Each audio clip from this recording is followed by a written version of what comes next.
When the Blue Comes Off.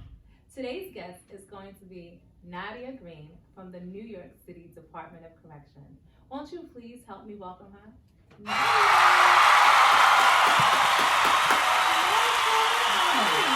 Great, How are great, you? Great, thank you for having me. Yes, thank you. I actually poured some blue wine, and I have this blue wine specifically because I said the show is when the blue comes off.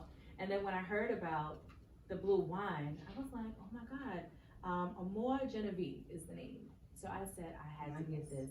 And I found out that he is actually the son of a correction officer. So we will definitely have his information in the credits for anyone who's interested in purchasing or following him on Instagram. But today it's all about Nadia. Thank you. So, how long have you been here? By all means, cheers. So how long have you been with the New York City Department of Correction? I just started my 15th year. Wow, 15 years. Long time, long time. Great. Can't believe myself. And what rank are you? I'm correction officer. Okay, great. So what would you say thus far has been your best experience or most memorable experience with the Department of Correction? Wow, I had many, many great experiences, but by far the best one was helping an individual not commit suicide. Wow, that's amazing. That's amazing. So how did that impact you in terms of, emotionally? It was very emotional. I even felt like crying, but I had to hold myself up, professional wise. Yeah. But, even when I went home, I had to hold my children, to call family members, because you don't know what a person is going through. This individual, he had about 10 people that passed away within a year. His mother, his brother, his sister. It was just like horrible. Mm-hmm. And that very last person that passed away, I happened to be there. I happened to have to do a one-on-one, mm-hmm. Watch him for Suicide Watch. Right. And I just talked to him and talked to him and talked to him and talked to him. And then I said about a day later, they took him on Suicide Watch, and he just raved about how I helped him and everything else. And he went home and nothing. I had no problems with him. So they said it was because of you. They said because he sliced himself. I mean, he was a cutter, hang up. Mm-hmm. And after I left him there, it didn't happen again. So I'm sure it he's touched very my soul. Grateful. I know to this day he's probably very grateful that you were there to be a support system to him. Because a lot of people don't realize that when you're in that position and you're in mm-hmm. that facility or housing area, you build kind of a bond. Mm-hmm. That you know who your inmates are. You know who's what, how they act, and for you to have this relationship with him in terms of listen, you have a lot to live for. Although mm-hmm. he was in a place of, dark and despair, you were there for him, and that's amazing. So what would you say? I want to say that's a good thing because you were there for him, but mm-hmm. for you emotionally what would you say is the worst thing that happened to you while you were in correction? Or thus far, because you still have 5 years to go. Okay. To me, the worst thing that has happened, and that has happened over and over and over again, is that if I have an altercation, any type of altercation with an individual, mm-hmm. there's really no team work, mm-hmm. no team plays. It's not a lot. You got some, but not as much as it should be. Mm-hmm. You understand? Right. So even if I'm upset, and it's very rare that I'm really, really upset, someone should come calm me down. So you mean in terms of a crisis prevention, so if staff is having a bad day or there's something that you need to unleash, that you would have an individual that you can go to. That's and one. Say if you want to, if you need listen, I need to digress. Correct. That's one thing. Mm-hmm. Or if I have a situation with an individual. Okay. And there's also no help there as well, as it should be. Do you understand? I understand. Do you understand? Girl, you ain't sip that wine. You sip that wine. Let's get it. That's nice. So, I know this is a little touch and go, and because you're still working with the department, so you can answer this yes or no if you feel free, but have you ever personally been assaulted while working? Um, Physically assaulted? No. No, almost, yes. Okay. Almost, yes. Actually, last week was the closest that I have got, almost got assaulted, by an individual. And it was not pretty. Mhm. It was not pretty. It was minute years ago.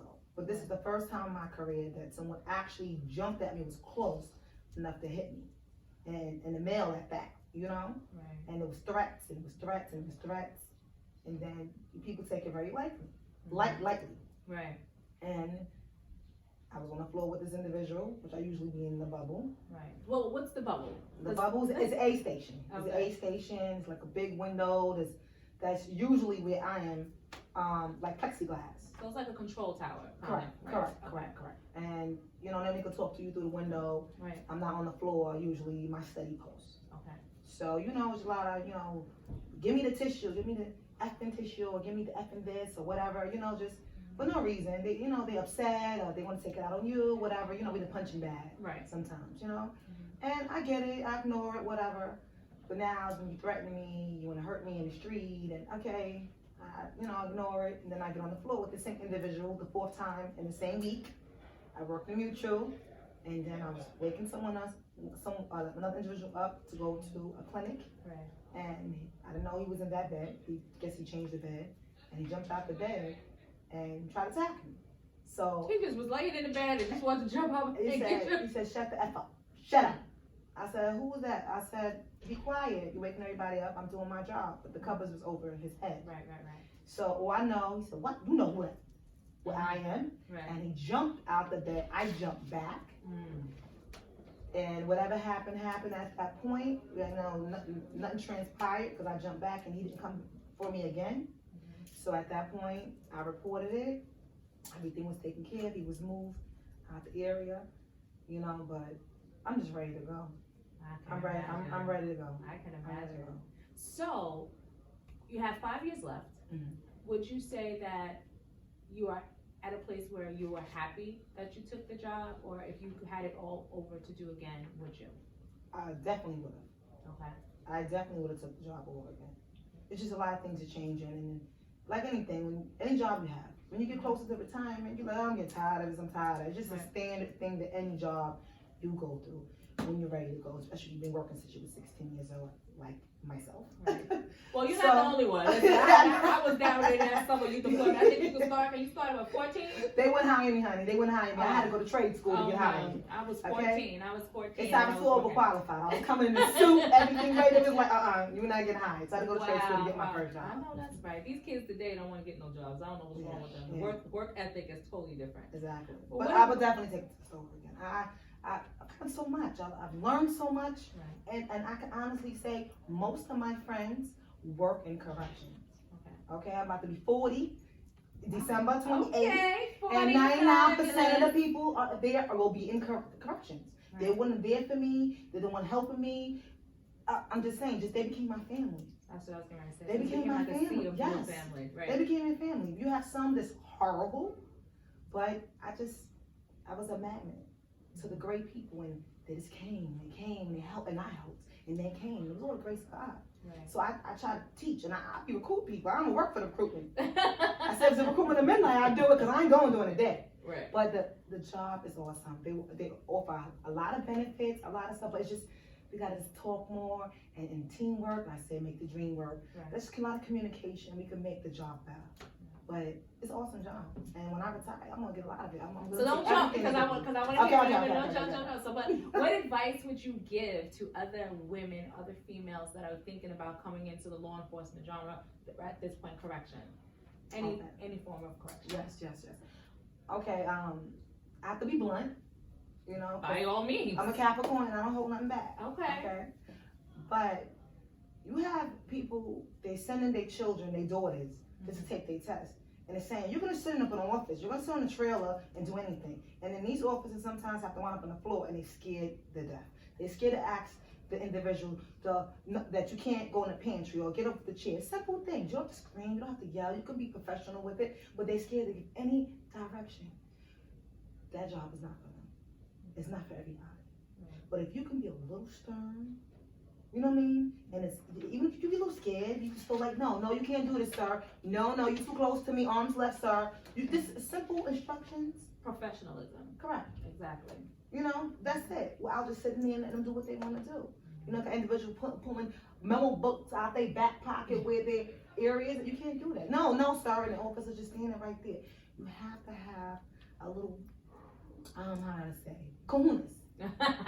Yes. Okay? Okay, I agree with that. Yeah, to do that. You know what I mean? And if you want great benefits, you want to learn, you know, you want to move up. I mean, I want to become captain, but you can move captain, dad, boy. It has so many units, so many opportunities. Go for it. Try.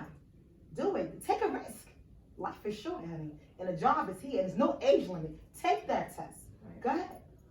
Do your research first. If it's for you, it doesn't hurt to try. If it ain't for you, you can leave. That's it. Nothing beats a try but a fail. No, honey, man. So let me ask you, in your family life, Mhm. has the job impacted your home life? Like, have there ever been situations where you were torn, where you had to be at work, and any type of situations where it just affected? Girl, I could write a life? book. Okay. I could write a book Okay. about how the life alone at home, Okay. how horrible the things I went through. Right. When I took the test, I was married. Right. And before, actually, I Let me didn't take take the some test. wine on Yeah, this. yeah, Okay, yeah, go yeah, ahead. yeah, yeah, yeah, so sad, Okay, so yes. sad. Yeah, Yes. okay? Okay, yeah. Before I took the test, I asked him, because that's very, very, how can I say? You mean The in type terms of your job, spouse? type of the job. Aggressive job. Yes, and Demanding like, job. Correct. Uh-huh. Like firefighters. Right. This is not a job I said to him when I met. I want to be a correction officer. I just Right. threw it on him. Right. I said, how would you like if I become a correction officer? Mhm. Is it okay? If you don't want me to take it, I won't. Oh no, I trust you. You're good. Everything's great. I said, you sure? There's stories that the people cheat and they do this and they lie. You know, I'm just telling all the negative stuff about the job that you hear, right? There's a lot of positive stuff as well. And he said, okay. So I took the test. First time I entered in the jail, they had a book that was going around about telling all the stories or something that somebody wrote Really? about all that left the job, about all the things was going on in the jail. Oh, yes, I Correct. do remember. That book was So I just wanted to read it, but I didn't know it was bad stuff in it. I just thought it was, individual reading the book. So I was like, okay, let me read the book. As soon as I put the book in, my ex saw it, ran in the bathroom, took the book, came out. You ain't going to correctional party. You ain't going this. I guess all that was in the book. Right. Because I didn't read it after that, so I already knew what it was. Okay. So it was like, all right, you ain't doing this, you ain't doing it, you doing this. And in the midst of that, you're not doing overtime when I got stuck for overtime. No, you're not, short check. No, that's a lie. So I'm accused of being, cheated on. Then he got physical, and then I got hit. And then my sister was getting jealous, and then she wouldn't babysit my child. And I'm looking for babysitter. I'm crying, I'm about to quit my job. When I'm telling you the devil's alive, but God is good. All the time. And I fought. I told John, I went for a hardship. People cry, but there's so many things that they have that can help you. No, you don't want to ask for the help, but that's what they're there for. That's what CARE's for. That's what personnel is for, administration. They're there to help you, even though you don't want to ask. But you can ask. And everything a little hard on you because there's people that lie.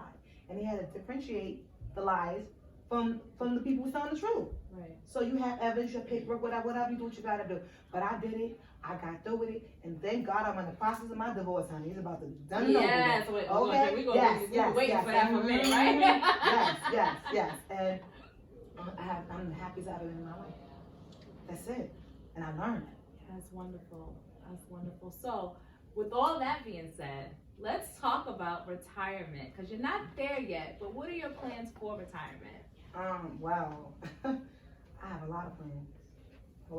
So at this point, I'm about to publish my first book.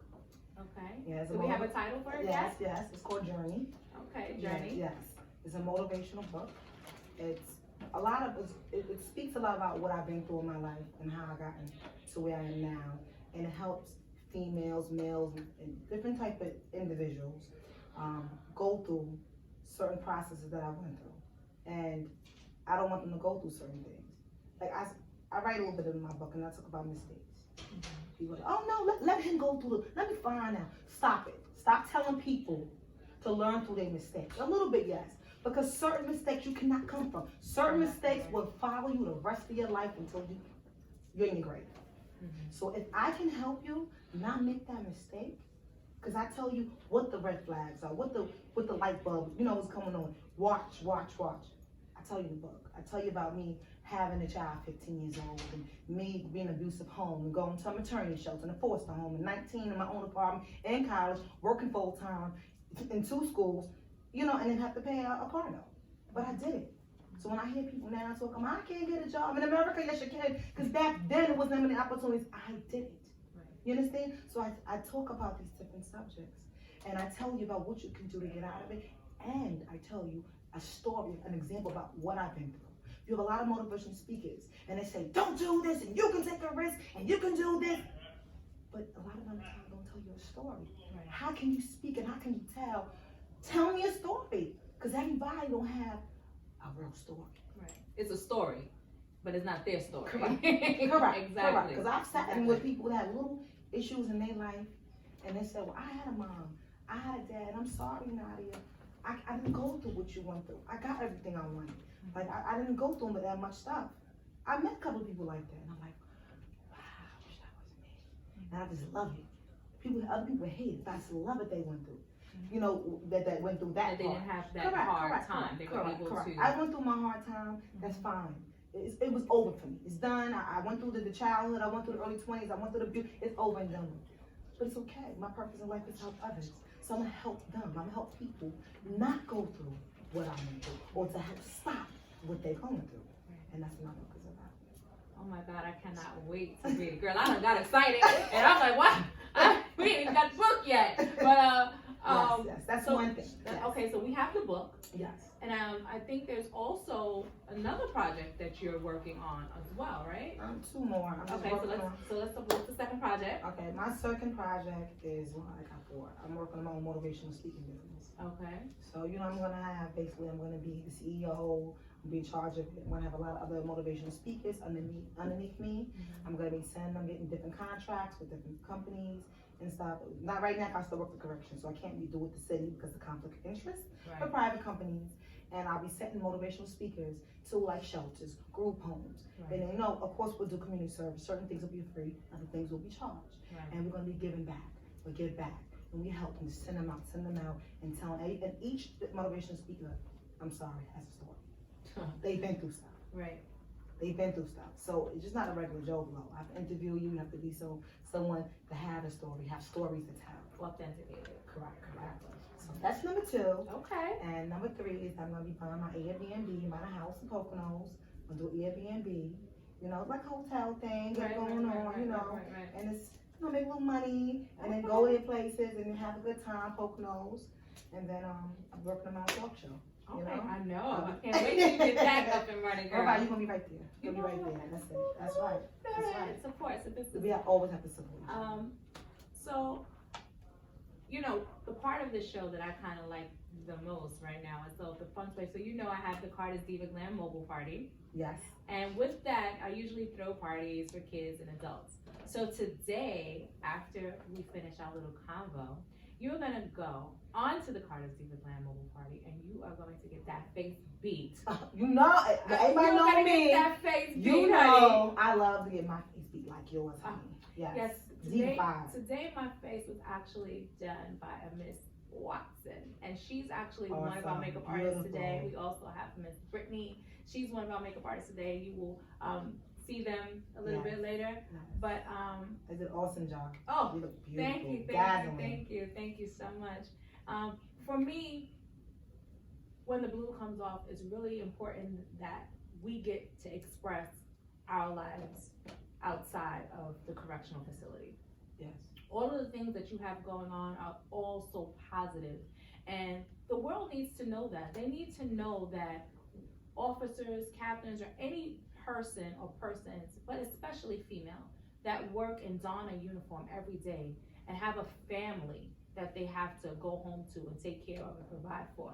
It's not an easy job. No, it's not. It's not an easy job. And I mean, what provisions did you make in terms of preparing your children for your line of work? Because children don't understand when mommy has to be away and you're missing birthdays and you're missing parties and you're missing special events, and tell me about that if you have any experiences with that. Oh, of course.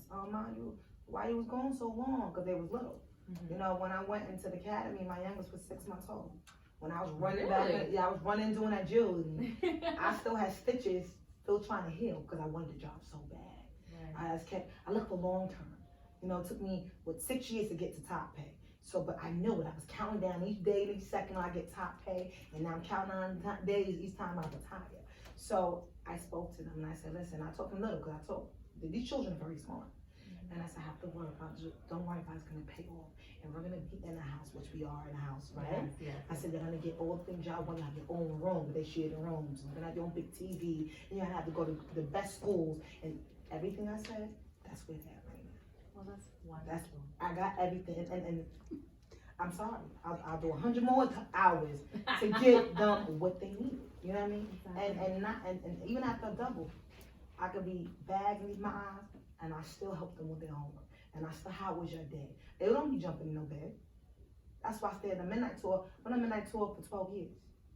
Because even though I come home after double, like 3, 4 o'clock, they'll come home from school and we can see each other. They can tell me what happened in school. So now I can get up, have time, go to school, say, who did this to my kid? Telling the principal, or, no. They need us. Right. And like I said, that's why I love this topic and I love this. You understand? Right. Because I had a battle between both our lives. Right. And you have individuals, they're telling their story about what they go through in jail and this, that. But there's nobody out there until now. Right. We can tell our story. Exactly. What we go through. Right. The things we go through. Right. So. Well, Nadia, I cannot wait to see you after your face is done. We're gonna come back and reconvene, or I might even meet you out on the trailer. I'm not 100% sure yet. But either way, I want to thank you so much for this interaction. It's been wonderful. Do you have any social media or any followings that anyone can follow you at currently for your upcoming book or anything like that? This Facebook page, Nadia Green, NADJA. GREN, it's Nadia Green. I have different fan pages and everything. And Instagram, Miss Stardom World. Miss Stardom World. Yes. Absolutely. All right, because ain't nothing over there but stardom. Okay, I got that. So guys, thank you so much. We're gonna come back and we're gonna come back to a beat face. And if you don't know what beat face is, you're in the wrong place. But oh wait, I'm gonna make a toast to the future. Wait, she said I'm gonna make a toast to the future. Yes. Here's to brighter and better and bolder. Yes. Hello everyone, and thank you for tuning in. I just wanted to share with you that this video was recorded using my iPhone. I actually had a production team who unfortunately did not do the right thing and record my series in the proper light. There was no audio, and because there's no audio, I could not utilize the footage that they provided. So with that being said, the next go round will be much better. But I felt that these stories were just way too important not to share with you. So I hope you enjoyed it. Thanks.